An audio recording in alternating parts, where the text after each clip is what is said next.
ሰርታችሁ ባልተሳካላችሁ ነገር አትጨነቁ። ትቀጠራላችሁ፣ ትባረራላችሁ። 3-4 ጊዜ ንግድ ትከፍታላችሁ፣ ትከስራላችሁ። አትጨነቁ። አሁንም ሞክሩ፣ አይሳካም። በደስታና በሰላም ኑሩ። ጥራችሁ ባልተሳካ ነገር አትጨነቁ። ለምን ዳውነንስ አንሞትም?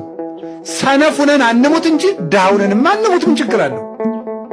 3 ክንድ ከስንዝር መገነዣ ብቻ አይደለም ይከተለን? ምን ይዘነው ምን ነገር አለ? የለም። ስለዚህ ለምንስ ዳኑ ነው? ድህነታችሁን ለስንፍና ማስረጃ አታድርጉት እንጂ የታባቱ ለምን ዳልሆንም ብላችሁ አትስነፉ። ሰርታችሁ ዳ ከሆናችሁ ግን እግዚአብሔር ይመስገን በሉ። እስኪ አንድ ጊዜ እግዚአብሔር ይመስገን በሉ። እግዚአብሔር ስሩ ነው እንጂ ተጨነቁ አላለም። እና አትጨነቁ። እኔ ከማን በልጬ ነው? አብርሃም በድንኳን እኮ ነው የኖረ።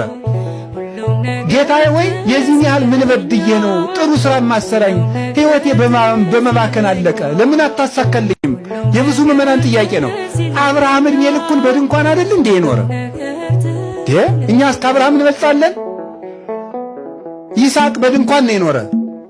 ያዕቆብ እግዚአብሔር ሌሊት ተገልጾ የፍቅር ትግል ሲታገለው ያደረው ያዕቆብ፣ እግዚአብሔርን እንደዚህ አቅፎ ያደረው ያዕቆብ የኖረው በድንኳን ነው።